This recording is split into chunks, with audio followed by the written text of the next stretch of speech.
Hey guys, welcome back to the channel. In this video, I'll be covering a different kind of functions, linear functions. Not only will we be defining them, but we'll be sketching the parent function and showing how they transform based off of different things, based off of different operations done within the function. So before I hop into the video, don't forget to smash that like button and subscribe to the channel for more content. So let's just hop right into it. So before we get to define a linear function, all right, there's a couple things we need to know. All right. So we need to know we need to know what slope is. A slope, and then we need to know intercept. 2. All right. The idea of slope is pretty much it's a rate of change.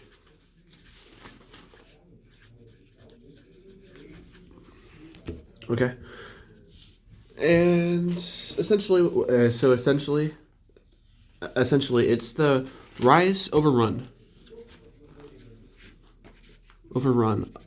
of the graph, pretty much. So if we had just a line, all right, we say slope m. So any points, so any 2 points. If we have any 2 points, which let's look, so point 1, we call this xy. And x2, y2, and x1, y1. Actually, let's move this down here. Sorry about that, guys.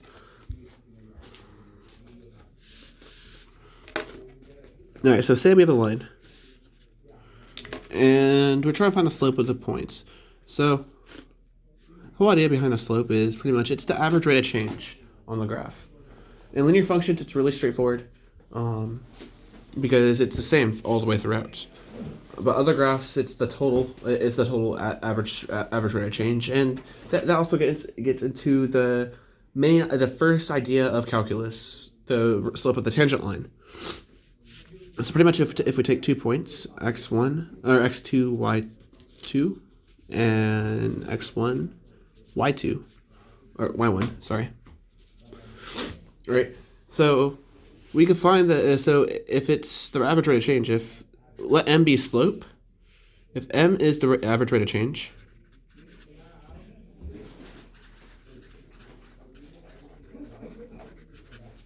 then we define so average rate of change, which we cover the x, the rises, how high the graph rises first, and then the run. So rise over run. We say the change in y over the change in x. So our x-intercept and our y-intercepts, of course. So rise over run, it's a change. So delta y. This delta means change. The slope is a change in y over a change in x, or a change in the vertical axis versus the change in the horizontal axis. That's important when you guys go on the physics and chemistry and bio, and so on and so forth. Okay, so and then, all right, so a change. So we take our final point, which is y2, minus our initial point, which is y1. Then we take our second our x's, our final x points, x coordinates x2 minus x1. Which gives us m. Okay? Which m is the slope of the graph. All right, and so this is important for linear functions because not all linear functions are horizontal, and not all linear functions are the same slope. Okay, so because the linear function, like, it could increase to a steeper slope or decrease to a less steep slope, and it gets interesting. So, all right, now what is an intercept? All right, so we define the idea of the intercept.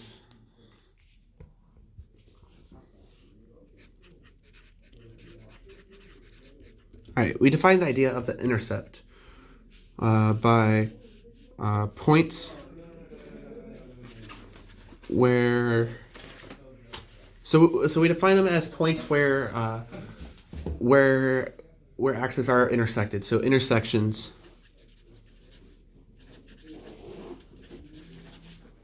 of different intercepts. So some functions.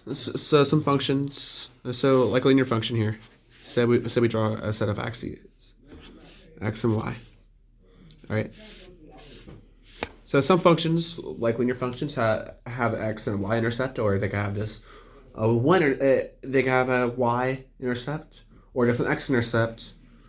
And some functions have multiple intercepts. It just depends on the function, honestly. And we also define, so we also say 0, so y-intercepts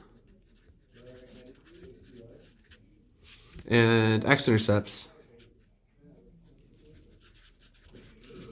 So if it touches the y-axis, if it crosses the y-axis at all, or passes through a point on the y-axis, it's a y-intercept. So in this example, this is both an x and y because the origin hits both the x and y axis. But let's say, so a good example of a y-intercept.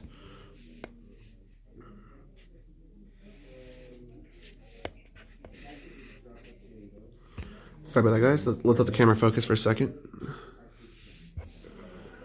Okay, so. Alright, so actually the best example of an x-intercept would be a vertical line straight through. Even though this has no slope, it's undefined, but it only touches the next point. Or a parabola only touching the x point. An x point. These are x-intercepts because it only touches the next point. Now, a good example of a y point, of a y-intercept, is a horizontal line because it touches only one y point. It touches one line point, so it has one y-intercept. We also call the x-intercepts roots, zeros, roots and zeros, which are really common for when we're trying to classify polynomials, which we'll cover later on. Okay, so with that being said, all right, now we could find a linear function. Okay, so a linear function. So a linear function is just a linear equation. And you guys saw those in the first set of videos of the solving linear equations. So a linear. Sorry about that, guys. Move that up so you guys can see. A linear equation function. All right. So it's a degree 1 polynomial.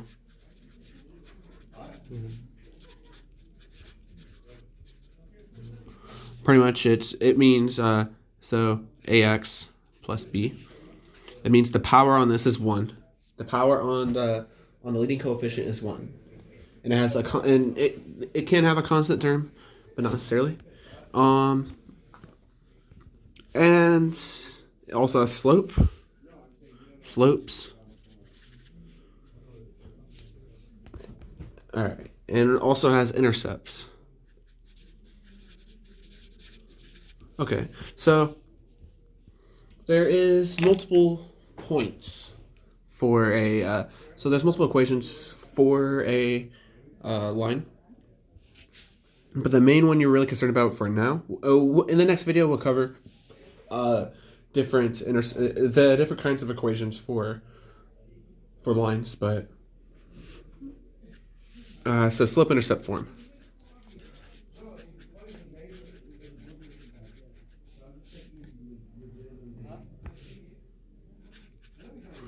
Okay. So pretty much, if we have y is equal to, it's pretty much y is equal to mx plus b. And pretty much where x is the slope, all it says is x is the slope, and b is the y, and b is the intercept. It's the y-intercept, how high it moves. So the slope affects how steep it goes, and b affects how high it goes to start, how high the first point is on the y-axis. So y-intercept. Okay. So, so in the parent function of the graph, the easiest way to show the parent function of the graph. So we also define a parent function. Sorry, I never defined that for you guys. Oh, I've in this video, but in a previous video we defined a parent function as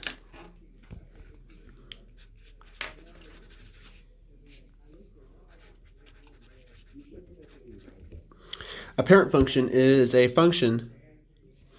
It's pretty much a function with no transformations. It's also known as the original function.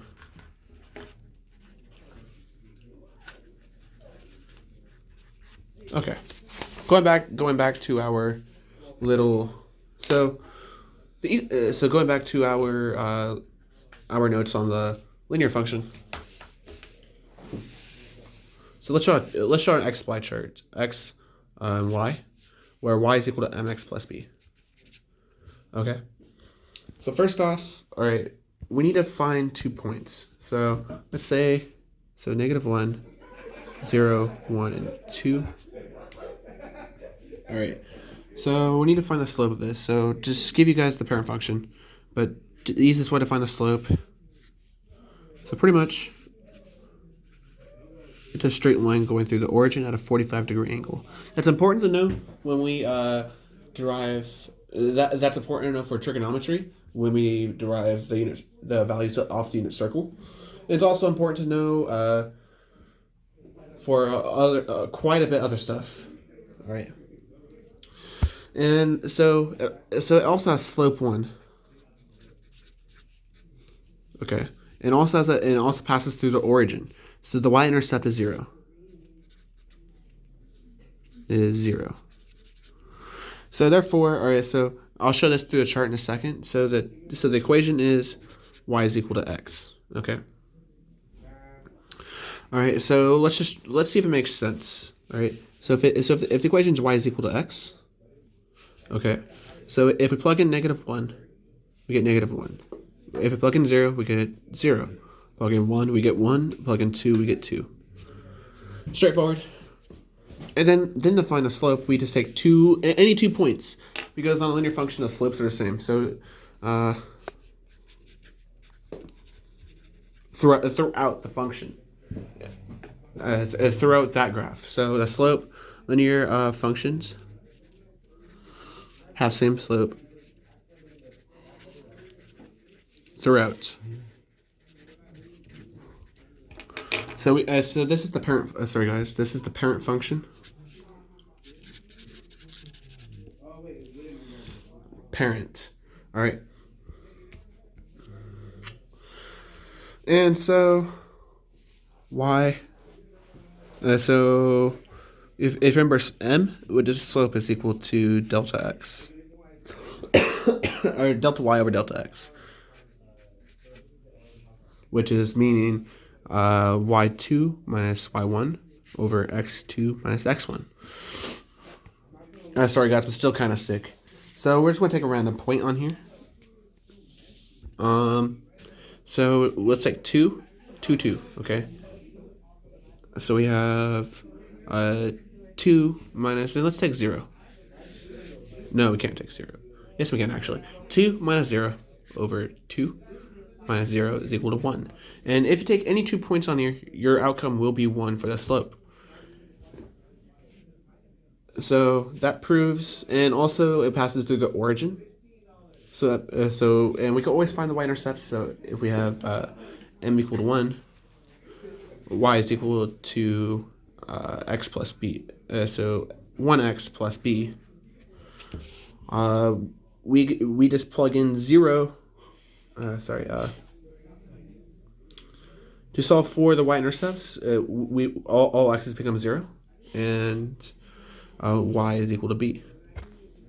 Y is equal to b, which is the y-intercept, and we also said it goes through the origin. So if the x-intercept is 0, the y-intercept has to be 0 in this case. Yeah, it's not always the case though. It just happens to be the case in this one. We always set this piece equal to 0, this x to be 0. But we said the b is equal to 0, so that checks out. So y is equal to x. So that's the parent function. Okay. So what happens if we have? All right. So just a couple more minutes, and then we'll move on. Sorry, guys. Just a couple more minutes before we end this video, just because I don't want to make a 30-minute video for you guys. In fact, actually, let's end it here. So in the next video, we'll continue our graphs of linear functions, and we'll also journey on into more equations. See you guys next video.